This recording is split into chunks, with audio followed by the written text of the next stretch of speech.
Hi friends, എല്ലാവർക്കും നമ്മുടെ പുതിയ വീഡിയോയിലോട്ട് സ്വാഗതം. ഇന്ന് വളരെ സിമ്പിളായിട്ടുള്ള ഒരു ബ്രേക്ക്ഫാസ്റ്റിൻ്റെ റെസിപ്പി ആയിട്ടാണ് ഞാൻ വന്നിരിക്കുന്നത്. നല്ല സോഫ്റ്റാണ്, ഉള്ളിൽ ആരോട് കൂടിയിട്ടുള്ള ഈ റെസിപ്പി എല്ലാവരും ഒന്ന് ചെയ്ത് നോക്കണം കേട്ടോ. ഈ റെസിപ്പി നിങ്ങൾക്ക് ഇഷ്ടപ്പെടുകയാണെങ്കിൽ ലൈക്ക് ചെയ്യാനും നിങ്ങളുടെ ഫ്രണ്ട്സിനും റിലേറ്റീവ്സിനൊക്കെ ഷെയർ ചെയ്ത് കൊടുക്കാനും മറക്കരുത് കേട്ടോ. കൂടാതെ ചാനലിനെ സപ്പോർട്ട് ചെയ്ത് സബ് ചെയ്യാനും കൂടി മറന്നു പോകരുത്. എന്നാൽ വീഡിയോയിലോട്ട് പോകാം.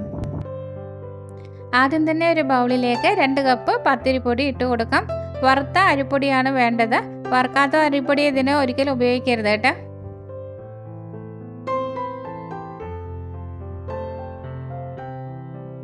ഇനി ഇതിലേക്ക് പാകത്തിനുള്ള ഉപ്പ് ചേർത്ത് കൊടുക്കാം. നന്നായിട്ട് മിക്സ് ചെയ്തെടുക്കാം.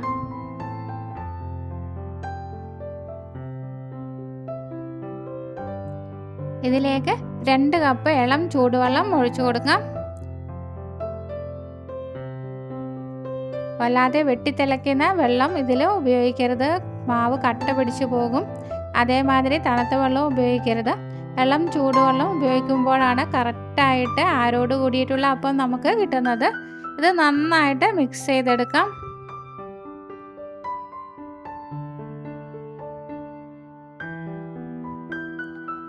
ഇതിലേക്ക് ഒരു 1/4 കപ്പ് വെള്ളം കൂടി ഞാൻ ഒഴിച്ചു കൊടുത്തിട്ടുണ്ട്.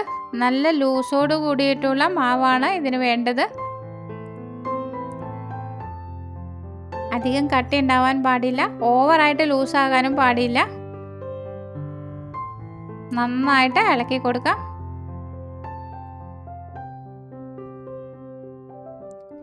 ഇതിലേക്ക് 1/2 കപ്പ് അളവിൽ തേങ്ങ ചിരകിയത് ചേർത്ത് കൊടുക്കാം.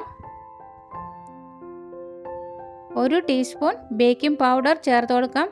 ബേക്കിംഗ് സോഡയല്ല ചേർത്തിരിക്കുന്നത്, ബേക്കിംഗ് പൗഡറാണ്.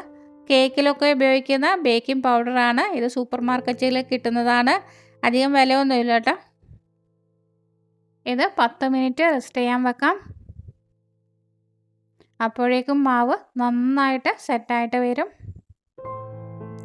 ഒരു ഇരുമ്പ് ചീനച്ചട്ടി അടുപ്പിലേക്ക് വെച്ച് കൊടുക്കാം. ഇരുമ്പ് ചീനച്ചട്ടി നന്നായിട്ട് ചൂടാക്കി എടുക്കാം. അപ്പം നന്നായിട്ട് പെർഫെക്റ്റ് ആയിട്ട് കിട്ടുന്നത് ഇരുമ്പ് ചീനച്ചട്ടിയിലാണ്. ഇനി ഇത് ഇല്ലെങ്കിൽ നോൺ സ്റ്റിക്കും ഉപയോഗിക്കാവുന്നതാണ്. നന്നായി ചൂടായതിനു ശേഷം ഇതിലേക്ക് എണ്ണ ഒന്ന് തടവി കൊടുക്കാം. മാവ് നന്നായിട്ട് ഇളക്കിയതിന് ശേഷം ഒരു തവി മാവ് ചീനച്ചട്ടിയിലേക്ക് ഒഴിച്ചു കൊടുക്കാം. ഒഴിച്ചു കൊടുക്കുന്ന സമയത്ത് തീ ഹൈ ഫ്ലെയിമിലും പിന്നീട് ലോ ഫ്ലെയിമിലേക്ക് മാറ്റേണ്ടതാണ്. ഇനി ഇത് മൂടി വെക്കാം. ഒരു 2-3 മിനിറ്റ് കഴിയുമ്പോൾ തന്നെ അപ്പം നന്നായിട്ട് പൊന്ത് വന്നിട്ടുണ്ടാകും. ഇനി ഇത് മറിച്ചിട്ട് കൊടുക്കാം. ഒരു 2 മിനിറ്റ് ആകുമ്പോഴേക്കും നമ്മുടെ അപ്പം ഇവിടെ റെഡി ആയിട്ടുണ്ടാകും. ഇനി ഇത് മാറ്റി വെക്കാം.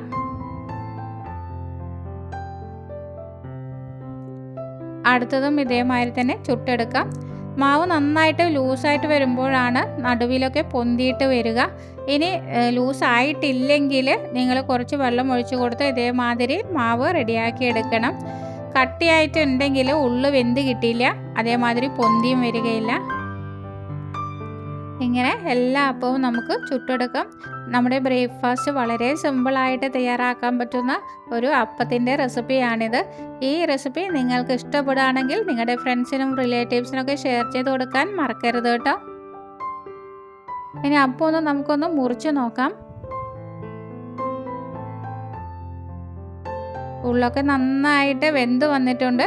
ഉള്ളു നല്ല ആരോട് കൂടിയിട്ടാണ് ഇരിക്കുന്നത്. എല്ലാവരും ഇതൊന്ന് ട്രൈ ചെയ്ത് നോക്കണം കേട്ടോ. വലതുവശത്ത് കാണുന്ന ബെല്ലൈക്കൺ ക്ലിക്ക് ചെയ്ത് ഓൾ ഒന്ന് പ്രസ് ചെയ്താൽ മാത്രമേ ഞാനിടുന്ന അടുത്ത വീഡിയോയുടെ നോട്ടിഫിക്കേഷൻ നിങ്ങൾക്ക് ലഭിക്കുകയുള്ളൂ. അടുത്ത നല്ലൊരു വീഡിയോയുമായിട്ട് വീണ്ടും കാണാം. Thank you for watching. By.